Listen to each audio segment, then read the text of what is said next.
بالإعلان عن وفاة 82 في بريطانيا بسبب حقن سد الشهية. 18 منهم وفاتهم مرتبطة بأنهم اختاروا المنجارو، والمنجارو هذه اللي أنا أخذتها، وكانت حقن إنقاص الوزن وراء 20 حالة وفاة في بريطانيا من عام 2019. أنا لو كنت عارفة هذه الحقيقة ما كنت أخذتها، ما نحتاج لها، يوجد بدائل. العقار اللي اسمه سيما غلوتيد، العنصر القوي وراء تأثيرات الحقن، بيع منه إصدارات مزيفة أدت إلى دخول كثير من الحالات في غيبوبة بين الحياة والموت. هذول الفئة اللي ما ماتت دخلت في غيبوبة. هذه الحقن يوجد مخاوف مبررة بأنها قد تزيد خطر الإصابة بالسرطان، ويمكن أن تنتهي تأثيرات السيماغلوتيد بعد 6 أسابيع فقط. يعني الواحد ياخذها ويكمل فيها 6 أسابيع وتجيب نتيجة، لكن ممكن جدا حتى لو استمر يحقن أن النتائج تتوقف، وممكن ما عاد ينقص وزنه. في حال إيقافها سيستردون أوزانهم، يعني لا طبنا ولا غدا الشر. بتاريخ 24 فبراير عام 2025 أصدرت بريطانيا تنبيها عاجلا في هذا التاريخ، تنبيه من حقن إنقاص الوزن الشهيرة كأوزمبيك مونجارو بعد وفاة 82 حالة. 18 وفاة مرتبطة كما ذكرنا بالمونجارو التي تعتبر الأقوى بين الحقن.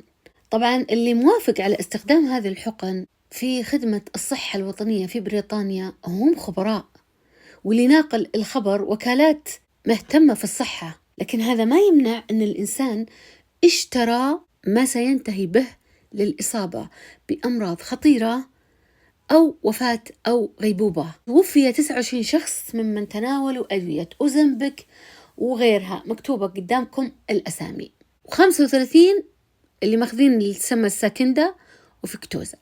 يعني ليست حقنة معينة من هذه الحقن، بل كلها فيها أذى كبير جدا على الصحة، مدمرة، تسبب الوفاة، الدخول في غيبوبة والأمراض. وإذا تركت يعود الوزن ما لم يحمي الإنسان نفسه بخطة من أهم خطط جودة الحياة. أهم ما فيها أنها تكون عبر مختصين. الكارثة في المختصين اللي آمنوا فيها ونصحوا الناس بتعاطيها، لأني أنا وإن كنت غلطت غلطة كبيرة وخدتها بدون استشارة طبيب في الشهر الأول، فأنا أكملت مع استشارة طبيبة رأت أنها تؤدي إلى إنقاص الوزن. عندما شعرت بعدم الراحة من خطة المنجارو، فقط الاستفادة الوحيدة اللي استفدتها منها سد الشهية.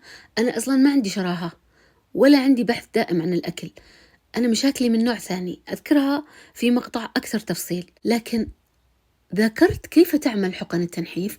بتناول طعامنا ينتج جسمنا هرمونات تحفز إفراز هرمون الأنسولين وتقلل الشهية، تبطئ عملية إفراغ المعدة من الطعام وتزيد شعور الشبع. كل الأمور تتمحور حول هرموناتنا ووجوب استيعاب معاناتنا منها ووضع خطة عمل على هذا الأساس، وتكون ذات جودة.